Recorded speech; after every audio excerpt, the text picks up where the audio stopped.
बदसूरत बत्तख की कहानी। गर्मियों के दिन थे।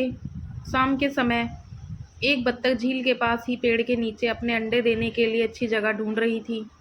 उसने वहां पर 5 अंडे दिए। उसने देखा कि उसके 5 अंडों में से एक अंडा सबसे अलग है, जिसे देखकर वह परेशान रहने लगी। उसने अंडों से बच्चों के बाहर आने तक का इंतज़ार किया। फिर एक सुबह उसके 4 अंडों में से उसके 4 नन्हे बच्चे बाहर आ गए। वो सभी बहुत सुंदर और प्यारे थे, लेकिन उसके 5वें अंडे से अभी तक बच्चा बाहर नहीं आया था। बत्तख ने कहा कि यह 5वें अंडे का बच्चा उसका सबसे सुंदर बच्चा होगा, तभी वह बाहर आने में इतना ज़्यादा समय लगा रहा है। एक सुबह वह 5वां अंडा भी फूट गया। उसमें से एक बदसूरत बत्तख का बच्चा निकला। बत्तख का यह बच्चा अपने बाकी के चारों भाई बहनों से बहुत बड़ा और बदसूरत था। यह देखकर बत्तख माँ बहुत उदास हो गई। उसे उम्मीद थी कि शायद कुछ दिनों बाद वह बदसूरत बत्तख भी अपने भाई बहनों की तरह सुंदर हो जाएगा। कई दिन बीत जाने के बाद भी वह बत्तख बदसूरत ही रहा। बदसूरत होने की वजह से उसके सारे भाई बहन उसका मजाक भी उड़ाते थे और कोई भी उसके साथ नहीं खेलता था। वह बदसूरत बत्तख का बच्चा बहुत उदास रहने लगा। एक दिन झील में अपनी परछाई देखते हुए वह बदसूरत बत्तख का बच्चा सोचने लगा कि अगर उसने अपने परिवार को छोड़ दिया तो वो सारे बहुत खुश हो जाएंगे। वह किसी दूसरे जंगल में चला गया। यही सोचकर वह किसी घने जंगल में चला गया। जल्द ही सर्दियों के दिन आ गए। हर तरफ बर्फ की बारिश हो रही थी। बदसूरत बत्तख के बच्चे को ठंड लग रही थी। उसके पास खाने पीने के लिए कुछ भी नहीं था। वहां से वह एक बत्तख के परिवार के पास गया।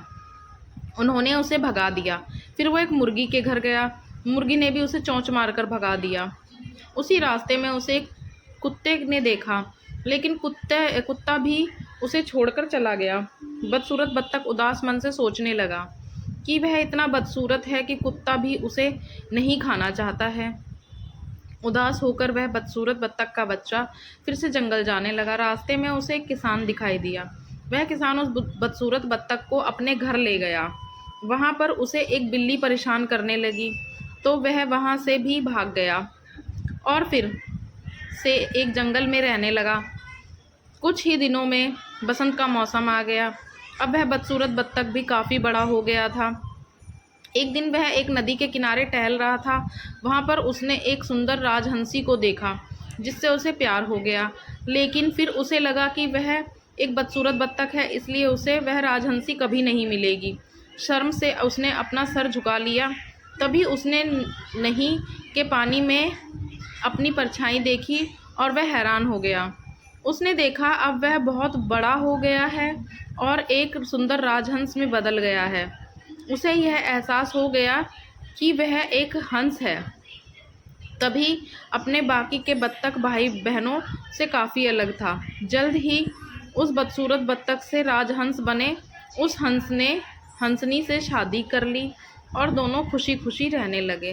तो दोस्तों, हमें इस कहानी से यही शिक्षा मिलती है, सही समय आने पर हर कोई अपनी सही पहचान कर सकता है। तभी वह अपने गुणों को पहचान कर अपने दुखों को दूर कर सकता है। दोस्तों, अगर कहानी पसंद आई हो तो please like, share and subscribe करें।